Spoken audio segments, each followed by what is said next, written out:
자, 그 다음에는 전세권이죠. 그죠? 예, 전세권인데, 전세권은 이미 제가 강의를 다 드렸어요. 보면, 예, 다 드렸어요. 자, 그랬는지 안 그랬는지 한번 보는 거예요. 예, 교재 한번 봐보세요. 교재 한번 보면, 199페이지. 자, 맨 위에 서론에서 303조 나오죠. 그죠? 자, 전세권은 무상이 없어요. 반드시 전세금이 있어야 됩니다. 그래서 전세금을 지급하고 타인의 부동산을 점유하여 그 부동산 용도에 조차 사용 수익하며 그랬죠. 그죠? 여기까지 한번 끊으세요. 여기까지 한번 끊으세요. 여기까지가 용익물권적 성격입니다. 그런데 기간 끝났으면 전세금 반환 받아가야 되잖아요. 근데 전세금을 반환 받아가지 못하죠. 그죠? 그러면 그때부터는 뭘로 바뀌어버리냐면 저당권하고 똑같아져 버립니다. 담보물권을 성이 있어요. 그래서 어쩌냐면 나중에 그것을 만약에 못 받았다 그러면 저당권자는 뭐 할 수 있어요? 자기가 돈 못 받았다 그러면 경매 신청할 수 있다고 그랬죠. 그리고 배당 절차 참가해서 배당 받는다고 그랬죠. 그때 우선 변제권이 있다고 그랬나요? 제가 한 걸음 앞으로 나오세요 해가지고 우선 변제권 받는 사람들이 있다고 그랬죠. 그거하고 똑같아져요. 그래서 그 부동산 전부에 대해 후순위 권리자 기타 채권자보다 전세금의 우선 변제를 받을 권리가 있다. 이렇게 됐죠. 그죠? 됐나요? 그러면서 제가 뭘 말씀을 드렸냐면 말소 기준 권리 한번 설명드렸나요? 기억이 안 난다 그러면 또 나는 정상이다 그러는 거예요. 계속 해버리는 거예요. 그냥 계속 몇 번 할 것 같아요. 시험 치러 갈 때까지. 지겨워 죽겠어요. 세지도 못하겠어요. 이때까지 할 거예요. 그러니까 걱정하지 마시라고요. 아셨죠? 네. 그러면 뭐였냐면 먼저요. 여기가 저당권이 있었어요. 저당권이 있었죠. 그죠? 저당권이 있는데 저당권이 있는 부동산에 임차인으로 들어갔다. 그때는 그렇게 말씀드렸죠. 그리고 여기가 주택이다, 아파트다 그러면 굳이 등기하지 않아도 인도 플러스 주민등록을 하면 등기한 것과 똑같다고 그랬잖아요. 그래서 그때는 가로 열고 제가 임차권 이렇게 적었었죠. 그죠? 근데 임차권이나 이제 순서는 똑같아요. 저당권이나, 전세권이나, 이것도 똑같죠. 그죠? 이번엔 전세권을 한다고요. 저번에 임차권으로 했지만. 그리고 또 돈 빌리고 또 저당권 설정해 줄 수 있죠. 자, 여기는 뭐냐면 깨끗한 부동산에 임차인으로 들어갔다. 그때는 그렇게 말씀드렸어요. 그런데 이번에는 깨끗한 부동산에 전세권자로 들어갔어요. 자, 그 다음에 저당권이 있었죠. 그 다음에 또 후순위 저당권자 있었잖아요. 이렇게 있었죠. 이게 경매로 넘어갔다고요. 그래서 B가 경매를 받았습니다. 그럼 등기 원인이 매각이라고 적어진다고 그랬죠. 그때 이 권리들이 어떻게 되느냐 그 말이잖아요. 이 권리들이 소멸해야 B는 경매 잘 받았다죠. 그죠? 소멸 안 하면 바보 되는 거고. 이때는 어떻게 하라고 그랬어요? 뭘 찾으라고 그랬냐면 제가 말소 기준 권리 찾으라고 그랬죠. 말소 기준 권리가 뭐가 된다고 그랬어요? 저당권 중에서 가장 선순위예요. 이제 중개사법 시간에 말소 기준 권리 4가지 이렇게 공부하고 그럴 거예요. 근데 우리 민법에서 나오는 것은 하나밖에 없어요. 저당권 중에서 가장 선순위. 그죠? 이게 뭐예요? 말소의 기준이 된다고요. 기준이 되는 권리다 그 말이에요. 여기서는 뭐겠어요? 이거겠죠. 그죠? 네. 말소 기준 권리가 된다 그 말이죠. 이렇게 되는 거예요. 그러고 나면 어쩌냐면 말소 기준 권리 이하의 권리는 다 소멸해 버린다고 그랬죠. 다 소멸한다고 그랬죠. 그럼 말소 기준 권리 이전에 있었던 권리는요. 인수해야 돼, 인수. 그러니까 이 경우는 깨끗한 부동산을 경매받았는데 이 경우는 어때요? 전세권 끼고 경매받았다. 이렇게 돼버리는 거예요. 아셨죠? 그러고 나면 이제 어떻게 되느냐면 D는요. D는 내내 살다가 어떻게 돼요? 신소유자 B에게 그죠? 전세금 반환 청구하고 받아서 나가면 된다. 이렇게 되는 거죠. 아셨죠? 자, 이렇게 되는 거예요. 이렇게 되는 건데 그럼 나머지 사람은 어떻게 된다고 그랬어요? 이제 배당 받아야죠. 그죠? B가 돈 주고 들어왔잖아요. 그죠? 법원에다 돈 줬죠. 그죠? 그 돈 가지고 이 사람들한테 나눠줘요. 나눠주는데 제가 뭐라고 표현했냐면 채권자가 여러 명 있다 그럴 때 우선 변제권이 있는 사람 한 걸음 앞으로 나오세요. 그랬죠. 그러면 전세권자도 우선 변제권 지금 있다고 봤죠. 그죠? 저당권자도 당연히 있겠죠. 그죠? 임차권자는 어땠어요? 확정일자까지 받았으면 우선 변제권이 있고 확정일자 안 받았으면 우선 변제권 없다고 그랬잖아요. 우선 변제권이 있는 사람 한 걸음 앞으로 나오는 거예요. 그럼 이제 이 사람들 중에서는 어떻게 해요? 등기된 순서대로. 그죠? 먼저 C에게 어떻게 돼? 원금 플러스 이자 다 줘버리고 그래도 남은 돈이 있다. D에게 전세금 플러스 이자 다 주고 그래도 남은 돈이 있다. E에게 원금 플러스 이자 다 주고 그래도 남은 돈이 있다 그러면 우선 변제권 없는 일반 채권자들 있죠. 친구가 뭐 돈을 빌려줬다든지 캐피탈에서 500만 원 빌려줬다든지 이런 사람들. 이 사람은 순서 없어요. 그냥 남은 것 가지고 비율대로 나눠줘 버린다 그랬죠. 근데 실제 사례에서는 한 2번 정도에서 끝나버린다 그랬잖아요. 그랬죠? 자, 이렇게 처리가 되는 거라고. 아셨죠? 네. 자, 그러면서 뭐 아파트일 때 제가 뭐 계산하는 방법도 다 설명드리고 그랬었어요. 동영상 보면 나와요. 예. 자, 그런데 전세권하고 자, 이 경우가 뭐냐면 자, 경매 받은 사람에게 대항할 수 있는 전세권이죠. 이것들은요, 대항할 수 없는 전세권이고요. 그러잖아요. 근데 대항할 수 있는 전세권은 아까 말씀드린 것처럼 내내 살다가 신소유자에게 보증금 받아서 나갈 수도 있고요. 나 귀찮아 그냥 배당받고 나갈래 이렇게 선택할 수 있다고요. 아셨죠? 그렇게 할 수 있어요. 자, 이 내용이 이 내용 자 이렇게 먼저 생각하고 이제 봅니다. 이거는 이미 설명드렸으니까요. 자, 그러면 큰 2번에 전세권의 성립에서요. 양가로 1번. 자, 뭐예요? 전세권 설정 계약을 해야죠. 뭘 해야 돼요? 전세권도 맨 처음에 전세권 설정 계약을 하고 그 다음 뭘 해야 되겠어요? 등기를 해야죠. 그래야 성립하는 거죠. 그죠? 예. 성립한다. 그렇게 되죠. 그죠? 당사자는요. 전세권 설정자하고 전세권자하고 그러죠. 그죠? 권자하고 그래요. 뭐 처분행위다 이런 것은 지금은 볼 필요가 없고요. 전세금 꼭 있어야 돼요. 반드시 유상이에요. 그래서 필요적 등기 사항이다 그랬죠. 그죠? 자, 그다음에 우리는 뭐라고 그랬냐면 법률 행위가 있고 등기가 있으면 물권 변동 효력이 발생한다고 그랬지. 열세를 받아야 물권 변동 효력이 발생한다고 안 그랬어요? 아셨죠? 인도, 열세 받는 것을 인도라고 그러거든요. 그래서 뭐라고 나요? 인도는 성립 요건이 아니다. 그렇게 나오죠. 성립 요건은 뭐가 되는 거예요? 계약하고 등기가 되는 거죠. 등기가. 아셨죠? 그 다음에 존속기간 나오죠. 그죠? 존속기간 나오는데 우리 아까 전체적으로 봤었죠. 전세권은 10년 이하인데 건물 전세권은 1년 이상 그랬잖아요. 그러니까 은행 지점은 건물 전세권이죠. 1년 이상 10년 이하 이렇게 하겠죠. 건물 전세권의 존속기간을 1년 미만으로 한 때는 1년으로 본다 그랬죠. 넘겨보세요. 법정갱신 이것은 지금 공부하지 않습니다. 법정갱신은 그 기간 끝나는데 서로 아무 말 없다 그러면 자동으로 연장되는 것을 법정갱신이라고 그래요. 근데 이것은 나중에 임대차하고 비교해가지고 그때 자세히 설명드릴게요. 그래서 지금 볼 필요는 없어요. 궁금하시면 뭐 말씀하세요. 강의 드릴게요. 궁금하세요? 안 궁금해요? 네. 자, 그러면 넘어갈게요. 법정갱신이 뭐냐면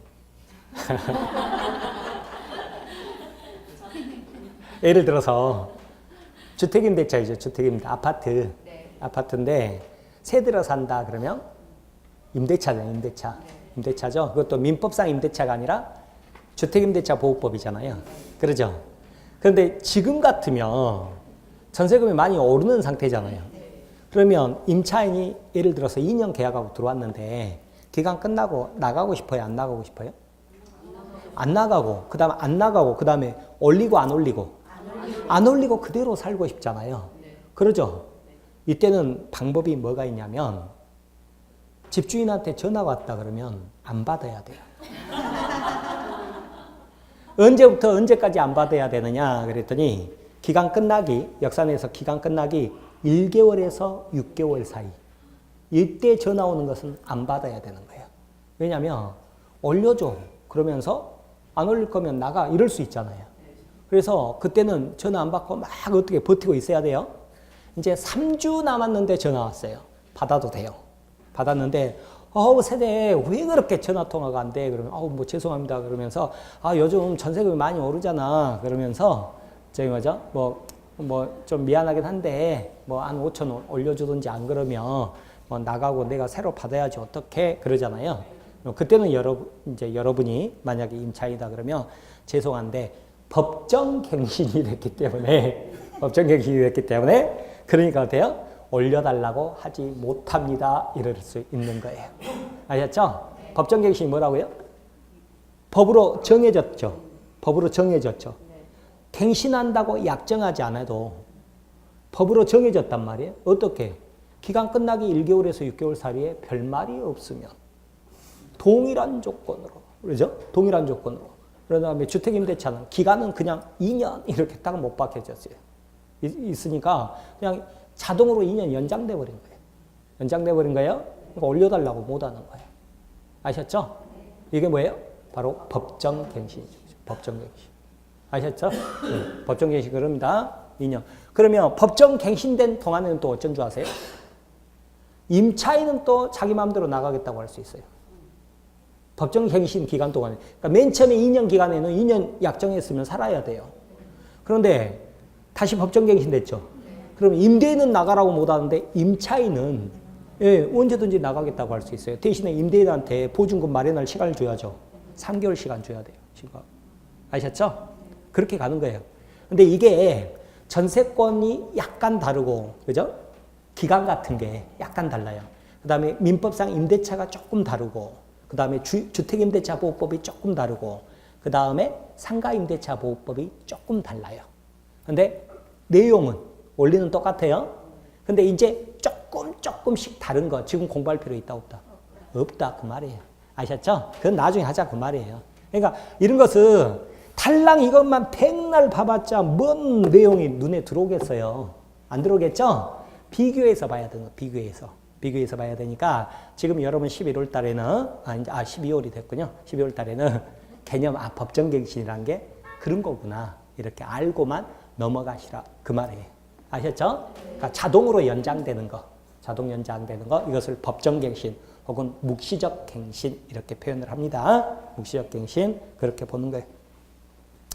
그래서 뭐 법정갱신 보면 만료 6개월에서 1개월 전까지 아무런 통지가 없죠. 전세금은 전과 동일한 조건으로 다시 계약한 것으로 본다. 다만 여기에서는 이제 기간은 정함이 없는 것으로 봐요.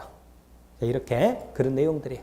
자, 그래서 그 다음은 볼 필요 없고요. 그런 내용이다 하고 그냥 넘어가 버리는 거예요. 전세권의 효력 나오죠, 그죠? 전세권은 당연히 뭐예요? 부동산 사용할 수 있겠죠, 그죠? 그죠? 전세권은 물권이죠. 따라서 소유자가 변동해서 소유자가 바뀌어도 전세권자는 어때요? 새로운 소유자, 제3자에게 대항력이 있잖아요, 그죠? 아셨죠? 전세권이 있는 목적물을 제3자가 인수했다 그러면 전세권자는 나중에 누구에게? 신소유자, 새 주인에게 전세권을 주장할 수 있다. 자, 2번. 전세 목적물이 양도되죠. 즉 전세 목적물이 팔렸단 말이에요. 팔렸어요? 그럼 소유권과 일체로 전세금 반환 채무도 이전하므로 전세권 설정자는 전세금 반환 의무를 면하고 신소유자가 전세금 반환 의무를 부담한다고 그랬죠. 그러니까 뭐라고 그랬어요? 우리는 소유자가 바뀌건 말건 내내 살다가 기간 끝나고 나갈 때 누구에게 청구한다고 그랬어요? 신소유자에게 청구한다 그랬잖아요. 옛날 소유자는 그 전세금 반환 채무를 면해버려요. 신소유자에게. 아셨죠? 네. 대신에 신소유자는 싸게 샀겠죠. 그죠? 그랬죠? 그 다음에 3번. 전세권은 물권이잖아요. 그러니까 뭐예요? 전세권에 기한 물권적 청구권을 행사할 수 있다 그랬죠. 그죠?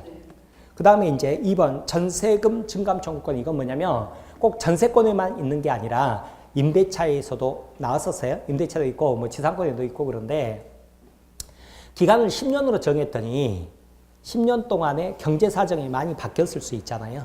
그래서 어쩌냐면 그 경제 사정에 맞게 전세금을 올려달라, 내려달라 할 수 있다 그 말이에요. 내려달라 그렇게 할 수 있다 그 말이에요. 근데 제가 올려달라 그랬더니 전세권자가 올려주겠어요? 안 올려주겠어요? 10년 계약했으면 계약대로 가야지. 그래야죠? 안 올려줄 거 아니에요. 그러면 소송해야 돼요. 소송해야 돼요. 그러면 법원에서 정해줘요. 전세금액이 계약 당시와 비교해서 경제사정 등의 사정으로 변화로 상당하지 아니한다. 당사자는 전세금 증감 청구할 수 있다. 임대차에서도 이런 비슷한 내용이 있었어요. 그 다음에 상린관계 나오죠. 그죠? 전세권자하고도 사이좋게 산다 안 산다? 산다. 그러니까 이런 거 뭐 특별히 중요한 게 아니죠. 그죠? 상린관계 준용된다. 그랬죠. 그죠? 그 다음에 부속물 매수 청구권. 제가 부속물 그럼 뭐 생각하라고 그랬어요? 임대차에서 천정형 에어컨 그랬죠. 그죠? 천정형 에어컨. 천정형 에어컨 생각하라고 그랬죠? 네. 부속물, 그랬죠. 그죠? 부속물 매수 정권. 그래서 천정형 에어컨 나갈 때 뭐예요? 그 사조 할 수 있다고 그랬죠? 사조 그러면 시가로 사줘야 된다. 그랬잖아요. 그죠? 사줘야 된다. 어디가 나왔었냐면, 임대차에서, 아까 지상물 매수 정권 아까 봤었나요? 100, 200, 230페이지. 230페이지 맨 위에 부속물 매수 정권 나와요? 이거하고 똑같은 내용이에요. 똑같은 내용. 부속 매수 정권. 거기 뭐라고 적어져 있어요? 천정형 에어컨 적어져 있어요? 그거 말하는 거라고. 전세권에서도 있는 거예요. 자, 이렇게 지금은 막 전체적으로 비교는 안 되지만 이게 이거구나. 이렇게만 그냥 알고 넘어가는 거예요. 그러면 여러분이 전세권이랑 임차권이랑 막 비교가 안 될 거 아니에요. 막 이게 이거 같고 저게 저거 같고 그 과정을 거쳐야 된다고요. 그러면 제가 나중에 일괄적으로 전부 정리해 드릴 거예요. 그러니까 지금은 일단은 그렇게 가세요. 아셨죠?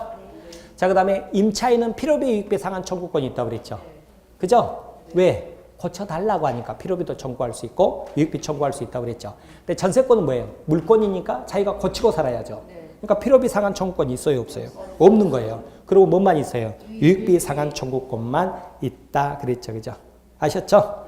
그래서 보시면 전세권자는 뭐예요? 스스로 목적물 유지관리할 의무를 부담하잖아요. 그러니까 2번 전세권자의 은행이에요. 권자는 스스로 건물 유지 보수에 필요한 비용을 자기 스스로 부담해야 돼요. 그러니까 필요비를 상환 청구하지 못하는 거예요. 그러므로 전세권 설정자에게 유지 보수에 필요한 비용 상환을 청구할 수 없고 그 결과 필요비 상환을 청구할 수 없다 그랬죠. 지상권도 마찬가지예요. 물권이니까 당연한 거예요. 다만 유익비 상환 청구권만 있다 그러는 거예요. 넘기세요. 자, 전세권 처분 나오죠. 그죠? 전세권은 양도 자유가 있어요, 없어요? 있죠. 왜? 물권이니까. 임차권은 양도 자유 있어요, 없어요? 없어요. 왜? 채권이니까. 그래서 231페이지 펴보세요. 231페이지 보면 박스 4번에 양도 전대차 나오죠. 그죠? 거기 보면 629조 보세요. 1항 보면 임차인은요. 임차인은 뭐라고 되어 있어요? 임대인의 동의 없이 그 권리를 양도하거나 임차부를 전대하지 못한다 이렇게 돼 있잖아요. 그리고 2항에 보면 임차인이 전환 규정에 위배해버리죠. 그러면 임대인은요. 계약 해지해버릴 수 있어요. 아셨죠? 그럼에도 불구하고 동의 없는데 전대차 했을 때는 어떻게 될 것인데 이건 골목길이니까 나중에 본다고요. 지금 보는 게 아니에요. 자, 그런데 물권 보세요. 물권은 자, 전세권은 물권이니까 양도 자유가 있는 거죠. 그러니까 201페이지 보면 전세권의 양도 그래가지고 전세권자죠. 권자가 전세권을 양도할 거 아니에요. 전세권 양수인에게 양도 합의를 하고 이건 물권을 이전하기 때문에 전세권 이전 등기 하는 거예요. 여러분이 아직 등기법을 안 배웠지만 전세권 이전 등기를 하는 것 그랬죠. 그죠? 그러면 전세권자의 지위를 양수인이 승계받음으로 주인은요. 전세금을 누구에게? 전세권 양수인에게 반환하는 거예요. 이때 주인의 동의 필요하다 필요 없다? 필요 없다. 필요 없어요. 왜요? 물권이니까 그렇게 생각하시라고요. 아셨죠? 자, 그런데 전세권 양도는 임차권 양도처럼 전세권 양도해주고 자기는 쏙 빠지는 거고요. 빠지는 거고 자기가 임차인으로 있으면서 또 임대차 내주는 것을 전대차 그랬잖아요. 그런 것처럼 내가 전세권자로 그대로 있으면서 또 전세권을 내주는 것을 전전세 이렇게 표현하는 거예요. 그래서 거기 보면 전전세 나오죠. 갑소유 빌라를 전세권자 을이 전세 등기에서 살면서 빌라를 병에게 그죠? 전전세를 설정한 때 그랬잖아요. 갑 을간에는 원 전세권 관계가 존속하고요. 을 병간에는요. 전 전세권 관계가 존속한다 그런 거예요. 자, 3번은 지금 보실 필요 없고요. 아셨죠? 박스 4번 보면 전세권 소멸 그랬죠. 자, 기간 끝났다 그러면 기간 끝났죠? 그러면 전세권 말소등기야 말소등기 없어도 말소등기 없어도잖아요. 그죠? 말소등기 없어도죠? 그러면 말소등기 없어도 전세권 소멸했죠. 대신에 주인 입장에서는 어쩌냐면요. 열세만 받고 전세금을 반환해 줘버렸다. 나중에 골치 아픕니다. 왜 그래요? 전세권 말소등기 하려고 그랬더니 원칙적으로 등기는 공동신청이라고 그랬잖아요. 이 사람 찾으려고 그랬더니 못 찾는다. 얼마나 골치 아프겠어요. 그러겠죠? 그래서 말소등기 없어도 소멸을 했지만 여러분이 건물 주인이다 그러면 전세금 반환할 때 뭘 받아야 되겠어요? 열세 플러스 말소 등기 서류까지 다 받아야죠. 그게 뭐예요? 서로 간에 동시행 이렇게 되겠죠. 그죠? 그래서 전세권 설정자의 전세금 반환 의무하고 전세권자의 목적물 인도 및 등기 말소 서류 제공 의무는 동시행 관계에 있다 그랬죠. 자, 그렇게 보세요. 경매권 건물 전세권자는 설정자가 전세금 반환을 지체하면 목적물 경매할 수 있다고 그랬죠? 저당권하고 똑같잖아요. 이때 건물 경락대금에서 후순위 권리자보다 전세금의 우선 변제권이 있다 그랬고요. 3번 저당권과 전세권의 경합 문제 그래서 목적물에 전세권이 먼저 성립했죠? 먼저 성립했다 그러면 성립한 후에 저당권이 성립했죠? 그렇죠? 그러면 저당권이 말소 기준 권리가 되잖아요. 그죠? 그럼 전세권은 소멸하지 않죠. 그죠? 따라서 경매 시에 전세권은 배당 요구할 수도 있는데 배당 요구가 없으면 또 어떻게 돼요? 천소가는 거죠. 그죠? D는 선택할 수 있다고 그랬잖아요. 네, 그 내용입니다. 네, 그렇게 보시면 전세권에 대해서도 살펴봤습니다. 자, 이렇게 보시고 그 다음에 이제 유치권 나오죠. 그죠? 네. 자, 오늘 처음 나오신 분들은 나 아파트 전세 사는데 그거 생각할 때 전세권 생각하면 안 된다 그랬어요. 나 아파트 전세 사는데 그것은 등기가 안 된 다 뭐예요? 대부분은 임차권이라고. 임차권이에요. 그런데 전세권은 뭐라고 그랬어요? 은행 지점 생각하는데 100%로 구분하면 등기부를 봐야 돼요. 등기부를 봐서 아파트도 만약에 전세권 설정 등기가 돼 있죠. 그럼 전세권이에요. 근데 등기가 안 돼 있거나 임차권으로 등기가 돼 있죠. 그러면 이것은 채권인 임차권인 거예요. 그렇게 구분하셔야 됩니다. 뭘로 구분한다고요? 등기부로, 등기부. 아셨죠? 그래서 아파트든 어디든 아무튼 전세권 설정 등기가 돼 있다 그러면 전세권, 물권인 전세권으로 가야 되고 등기가 안 돼 있거나 등기가 되더라도 임차권으로 등기돼 있다 그러면 이건 뭐라고요? 채권인 임차권이다. 이렇게 구분하는 거예요. 근데 아파트들 대부분 뭐예요? 등기 안 돼 있죠. 그죠? 그럼 뭐예요? 임차권이다. 임차권. 임차권인 거예요. 그러면 전세권, 임차권 등기도 전세권 등기까지 해주는 경우가 뭐가 있을까 그랬더니 대표적으로 은행 지점 이렇게. 아셨죠? 그러니까 나 아파트 전세 사는데 하면서 이 전세권 읽으면 평생 가도 이해를 못해요. 아셨죠? 자, 그 다음에 202페이지 펴보세요. 이제 유치권이라고 나오죠. 그죠? 유치권이 나오는데 유치권도 경매에서 아주 중요합니다. 아주 중요해요. 유치권 꼭 아셔야 되는데 이제 유치권은 뭐냐면 여러분 이렇게 길 지나갈 때 이렇게 막 건물이 올라가요. 건물이 올라가서 거의 다 완공됐다 싶었는데 프랜카드가 쭉 내걸리는 거예요. 유치권 행사 중 이런 거 보셨어요? 네.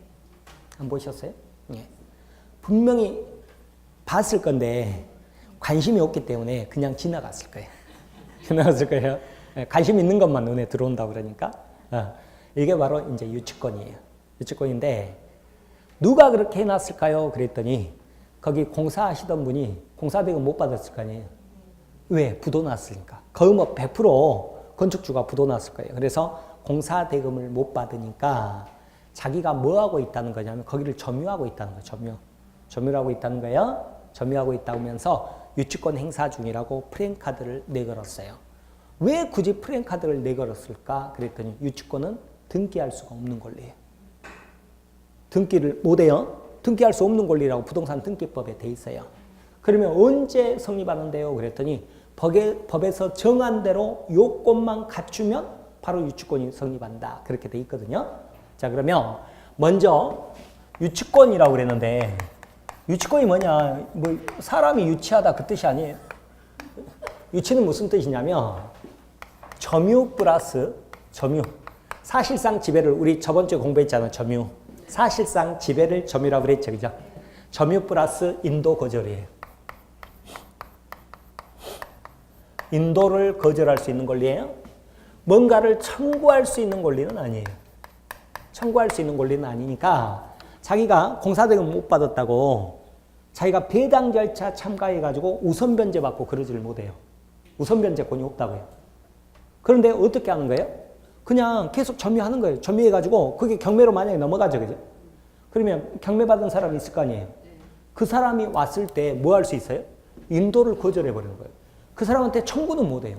청구도 못하는데 나는 내가 열쇠 못 넘겨줘. 이렇게 해버릴 수 있는 권리죠. 그러면 그 경매받은 사람 입장에는 어떻게 되겠어요? 왜 경매를 받았겠어요?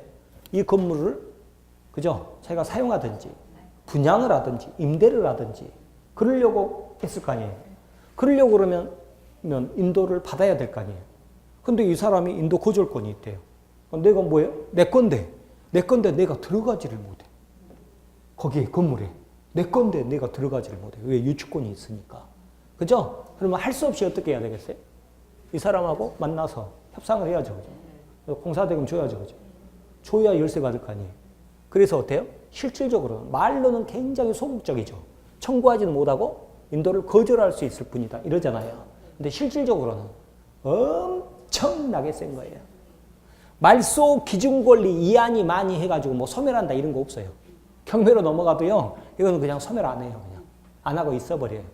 그런데 이렇게 강력한 권리가 등기부에 나타난다 안 나타난다? 안 나타나는 거예요. 안 나타나요? 그럼 어떻게 아는데요? 그랬더니 여러분이 물어보는 게 아니라 이제 남이 여러분한테 물어볼 거예요. 그러니까 요건을 아셔야 돼요. 그래서 여러분 스스로 판단을 해줘야 돼요. 아셨죠? 그렇게 되는 겁니다. 자, 그러면 이제 요건을 봅니다. 요건을 보는데 첫 번째가 뭐냐면 가장 중요한 요건인데 그 물건에 관하여 생긴 채권이다 그래야 돼요. 물건에 관하여 생긴 채권. 그래서 이제 결련성이다 뭐 이런 식으로 표현하거든요. 관하여 생긴 채권. 자, 이게 뭔 말이냐? 그 말이죠. 그죠? 네, 그랬더니 거기에는요. 자, 봐보세요. 어떤 사람이 있었냐면 방금처럼 공사업자가 공사대금을 못 받았어요. 공사대금을 못 받았어요. 자, 그 다음에 또 어떤 사람도 있었냐면 인테리어 업자가 있었어요. 인테리어 업자가 인테리어 비용을 못 받았대요. 그 다음에 또 어떠신 분이 있었냐면 한밭집 식당 주인 있잖아요. 그 한밭집이라고 그러죠. 뭐예요? 거기서 일하시던 인부분들이 밥 먹던 식당 한밭집이라고 그러죠. 그죠? 식당 주인이 있었어요. 식당 주인. 식당 주인이 있었어요. 자, 이것 가지고 보는 거예요. 먼저 공사업자는 유치권 행사할 수 있을까요? 없을까요? 네, 유치권 행사할 수 있습니다. 왜? 관하여 생긴 채권이에요. 이 공사대금이 관하여 생긴 채권이에요. 근데 여러분 얼른 제일 감이 안 오시면 제가 뭐라고 표현하냐면 뼈와 살을 만든 비용 이렇게 말을 해요. 그러니까 그 건물에 뼈와 살을 만든 비용이다 그래요. 그러면 공사대금은 뼈와 살을 만든 비용이잖아요. 그러죠? 자, 이제 식당 주인, 식비 있죠, 식비. 식비 못 받았어요. 유치권 주장할 수 있을까요, 없을까요? 예? 없어요. 왜 그래요? 그러죠. 사람이 밥 먹었지 건물이 밥 먹은 게 아니잖아요. 뼈와 살을 만든 비용이 아니잖아요. 그러죠? 그러니까 안 되는 거예요. 그래서 안 되는 거. 제일 골치 아픈 게 문제된 게 인테리어 업자인데, 자, 이것은요, 구분을 해야 돼요. 구분을 해야 되는데, 어떻게 구분을 하냐면, 자, 인테리어 업자가 화장실을 만들 수 있었잖아요. 화장실. 화장실 만들 수 있죠. 그러면 그건 뭐 할 수 있었어요? 유익비를 청구할 수 있다 그랬잖아요. 유익비 청구할 수 있었죠? 아까 유익비라고 배웠죠? 자, 이거에 가지고 유치권 주장할 수 있을까요? 없을까요? 네? 자, 봐보세요. 그 화장실도 뭐예요? 건물인가요? 건물이죠, 그죠? 그러면 이건 뭐예요? 화장실 만들었으면 뼈와 살을 만든 비용 맞나요? 맞잖아요. 그러니까 유치권 인정된다 그러죠. 그죠? 자, 그런데 인테리어 업자가 도배, 장판, 뭐 장식물 이런 거 있잖아요. 장식장. 법률 용어는 아닌데 제가 사칩이라고 개인적으로 그냥 적어요. 자, 이게 문제예요. 이게 유치권이 인정되느냐 그 문제예요. 현실에서는 이게 좀 문제가 많이 됩니다. 어때요? 될 것 같아요? 안 될 것 같아요? 왜 안 돼요? 왜 그럴까요? 네? 뼈와 살이? 예. 네. 아니라고 본 모양이에요. 판례가 대법원에서. 이것은 포장하고 화장한 비용이지. 그죠? 도배장판이니까 포장하고 화장했지 뭔 뼈와 살을 만든 비용이냐 이렇게 보는 것 같아요. 그래서 안 된다는 거예요. 아셨죠? 그래서 관아에 생긴 채권 그러면 뼈와 살을 만든 비용 이렇게 알아두세요. 아셨죠? 자, 그런데 그냥 여담입니다. 여담인데 제 후배가 있어요. 후배가 있는데 뭐 하고 있냐면 이 건설회사에 철근을 납품하는 애기예요. 얘는 아니죠. 얘 아빠인데 후배예요. 후배인데 그 철근 납품을 해요. 철근 납품을 하는데 얘는 그 건설 현장이 부도나잖아요. 부도났다 그랬을 때 유치권이 있을까요? 없을까요? 없어요. 네. 뼈와 살을 만든 비용이냐 그랬더니 그게 아니라 뼈와 살은 건설회사가 만들었죠. 그러죠? 뼈와 살을 만드는 건설회사에 물품을 납품한 대금이에요. 납품대금. 지가 건물 지은 게 아니잖아요. 공사대금이 아니죠. 물품 납품한 것은 공사대금이 아니에요. 그래서 우리 후배에는 유치권이 있다 없다? 없다. 1년 내내 나올 거예요. 우리 후배. 아니죠? 1년 후배. 우리 저기 먼저 우리 후배가 뭐 하고 있다고요? 철근 납품. 얘는 유치권이 있다 없다? 없다. 시험에 자주 나옵니다. 네, 그래서 말씀드려요. 자, 됐죠? 자, 이렇게 보는 거예요. 이렇게 보는 건데, 자, 그러면 또 이야기 듣는 거예요. 이제 이야기. 우리는 공부 안 해요. 이야기만 하지. 자, 이렇게 상가 있죠. 상가. 이런 구분상가라고 그래요. 구분상가는 어쩌냐면 층별로 혹은 호수별로 아파트처럼 하나의 물건이에요. 하나의 물건인데 예를 들어서 뭐 저기 101호가 무슨 식당인데 이게 경매로 나왔대요.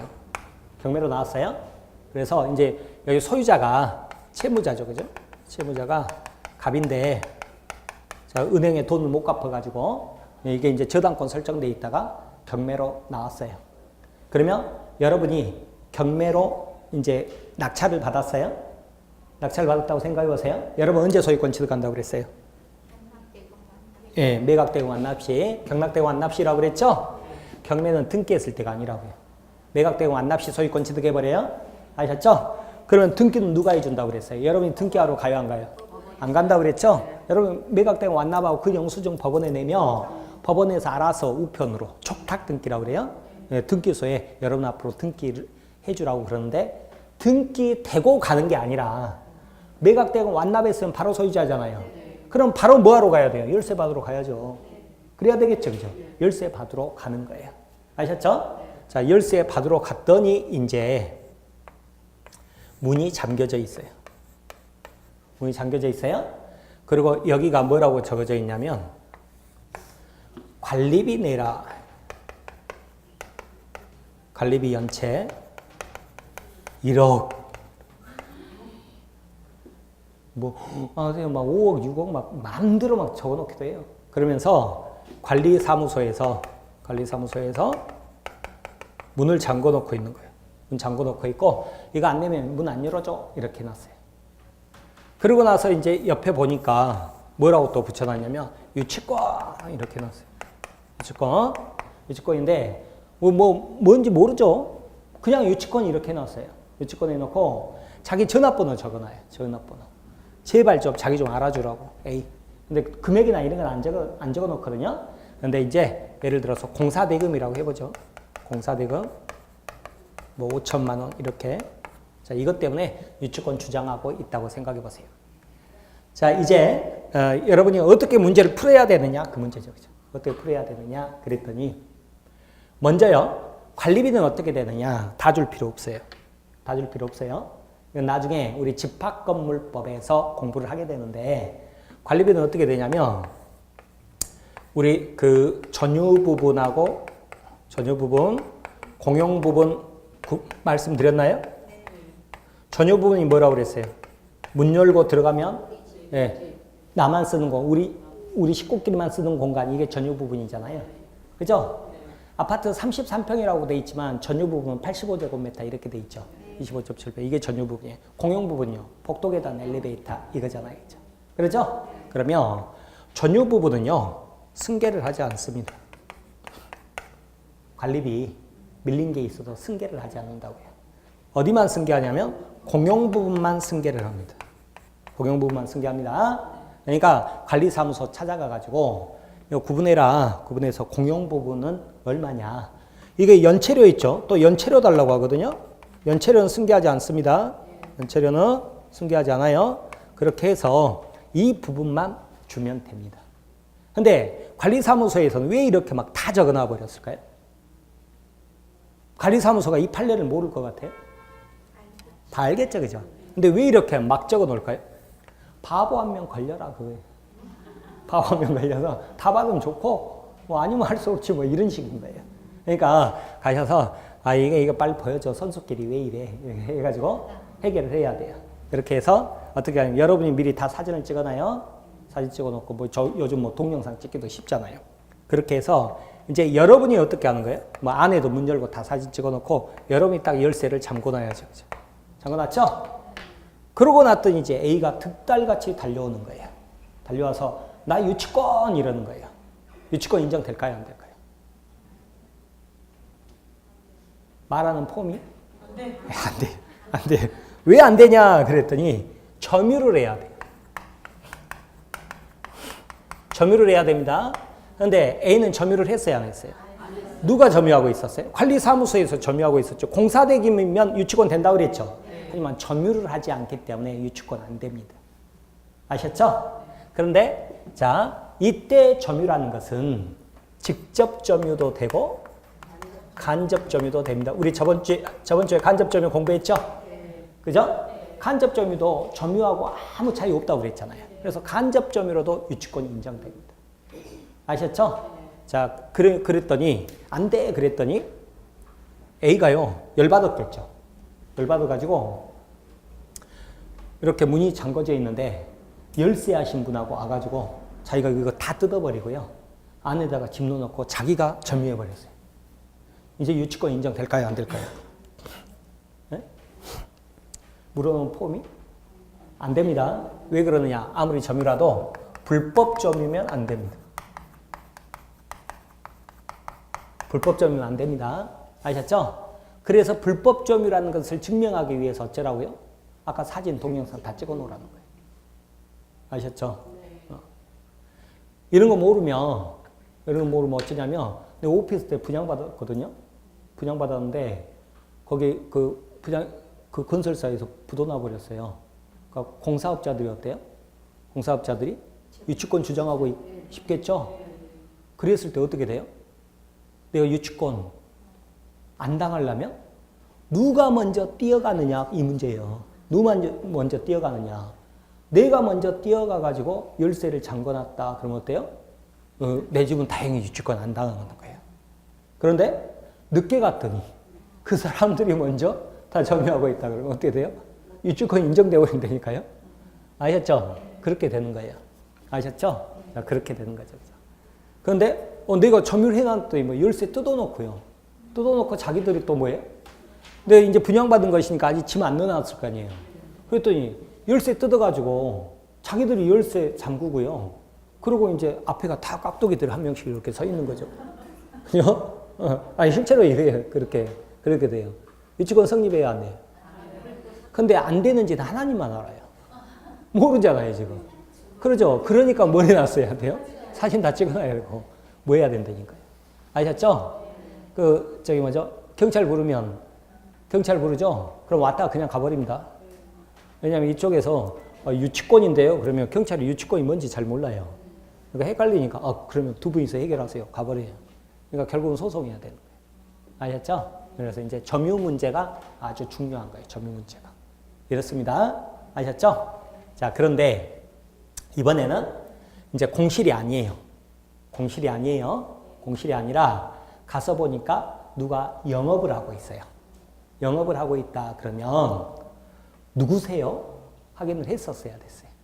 그죠? 언제? 경매 받기 전에 우리가 임장활동이라고 그러거든요. 경매 받기 전에 가가지고 다 이렇게 조사하고 그러잖아요. 자기가 이렇게 했어야죠. 그죠? 그런데 누구세요? 했더니 임차인이라는 거예요. 임차인이라는 거예요. 임차인이면 직접 점유, 간접 점유. 직접 점유. 이거 이제 직접 점유라고 그랬잖아요. 직접 점유라고 그랬죠? 직접 점유 그랬죠. 그죠? 자, 이때 임대인이 누군지를 확인을 해야 돼요. 임대인 누군지를 확인을 해야 되는데 임대인이 이쪽이다 그러죠. 그죠? 유치권 성립 안 되잖아요. 그러잖아요. 임대인이 이쪽이다 그러면 여기가 간접점이니까 얘는 점유 안 했으니까 유치권 성립 안 될 거 아니에요. 그런데 얘가 임대인이라는 거예요. 얘가 임대인이에요? 임대인이 뭐예요? 간접점이잖아. 간접점이죠? 그러면 여기다 이제 월세 받고 있잖아요. 그죠? 이렇게 있는 관계다. 그러면 유치권 성립해야 안 해요? 예? 해요, 안 해요, 유치권? 한대니까요. 간접점이도 유치권 성립 안 되니까요. 아셨어요? 그러니까 확인을 해야 되는 거예요. 근데 어떻게 이렇게 할 수 있는데요? 그랬더니, 자, 유치권 주장하는 사람 있죠? 유치권 주장하는 사람. 채권자죠, 채권자. 채권자는 채무자 승낙을 얻죠. 승낙을 얻으면 이렇게 임대 내줄 수 있어요. 임대 내주고 월세 받겠죠, 월세. 월세를 뭐라고 그랬어요? 이거 법정 과실이라고 그랬죠. 그죠? 과실을 수취할 수 있다. 이렇게 가는 거예요. 과실을 수취할 수 있어요. 그래서 자기 뭐예요? 자기가 받을 돈 5천만 원 있잖아요. 그래서 점점 까나갈 수 있다. 이렇게 표현을 하는 거예요. 됐습니까? 하나만 더 할게요. 그만해요, 그러면? 하나만 더 할까요? 네. 자, 이 5천, 이제 다른 거 없이 다 이제 A가 공사 대금이고 점유를 하고 있었어요. 점유하고 있었는데 이 5천만 원 있죠. 이것을 외상으로 받기로 했대요. 1년 후에 받기로 했대요. 근데 부도나 버렸어요. 지금 유치권 주장할 수 있을까요? 없을까요? 없어요. 왜 그러냐? 변제기가 도래해야 돼요. 그 채권이 변제기가 도래했어야지 외상채권이다 그러면 어때요? 외상채권이다 그러면 변제기가 도래하지 않았잖아요. 그래서 유치권이 성립되지 않는다 그러는 거예요. 자, 이게 유치권의 기본이에요, 기본. 기본인데 띵 하시나요? 띵 하는 게 정상인 거죠. 태어나서 처음 유치권이라고 말을 들어봤는데, 그죠? 그래서 오늘 뭐예요? 처음 한번 와본 거예요, 와본 거예요? 와봤어요? 그리고 어떻게 하라고요? 지도책으로 막 뒤지지 말고 그냥 가라고 그랬잖아요. 가라고 그랬죠? 그래서 나중에 뭐예요? 또 와보는 거예요. 그리고 또 가고, 왔다 갔다 하다 보면 어떻게 해요? 내가 굳이 지도책 보고 공부하지 않아도 이 지역 내가 다 알잖아요. 그렇게 하는 거라니까, 공부를. 아셨죠? 그러니까 그런 식으로 보는 거예요. 그래서 오늘 유치권 개념을 한번 살펴봤어요. 그런데 막 공부라고 생각하지 마시고 이야기라고 생각하면, 그죠? 내가 경매받고, 그죠? 뭐 이렇게 해결하고, 그죠? 막 했다. 막 뿌듯하고 돈도 벌고 그랬을 거 아니에요. 그랬겠죠? 그렇게 생각하시라고요. 자, 그러면 202페이지 펴봅니다. 유치권입니다. 자, 타인의 물건 또는 유가증권 나온다. 유가증권은 알 필요가 없습니다. 202페이지입니다. 202페이지. 타인의 물건을 점유하는 자가 반드시 점유를 해야 돼요. 그 물건에 관하여 생긴 채권 나오죠? 관하여 생긴 채권 동그라미. 말이 어렵죠, 그죠? 관하여 생긴 채권 그랬죠? 이게 뭐라고요? 뼈와 살을 만든 비용 그랬잖아요, 그죠? 그랬을 때 그 채권 변제받을 때까지 그 물건이나 유가증권은 유치할 수 있는 권리 그랬죠? 유치가 무슨 뜻이라고요? 점유 플러스 인도 거절할 수 있는 권리 그랬죠, 그죠? 사례 보면 갑소유 아파트 건물 공사를 맡은 건축업자의 공사 미수금 채권을 받기 위해 건물 점유를 장악하여 미수금 채권을 받아내려는 권리 그랬죠, 그죠? 박스 2번의 성립요건 보면 목적물에 관하여 채권이 발생할 것, 뼈와 살을 만든 비용이에요. 결련성이라고도 그러는데 양가로 1번 건축업자를 이제 도급계약에 따른 공사 수급인이라고 그래요. 수급인이 우리 시험범위는 안 들어가는 계약인데 도급계약. 공사대금 채권을 받기 위해 공사해준 건물을 점유하는 경우 그랬죠. 공사해준 건물에서 공사 미수금 채권이 발생했으므로 공사해준 건물과 채권 발생 간에 결련성이 인정되므로 이러면 뭔 말인지 하나도 모르겠잖아요. 그러니까 어떻게 하시라고요? 뼈와 살을 만든 비용이다. 이렇게 하면 금방 알겠죠, 그죠?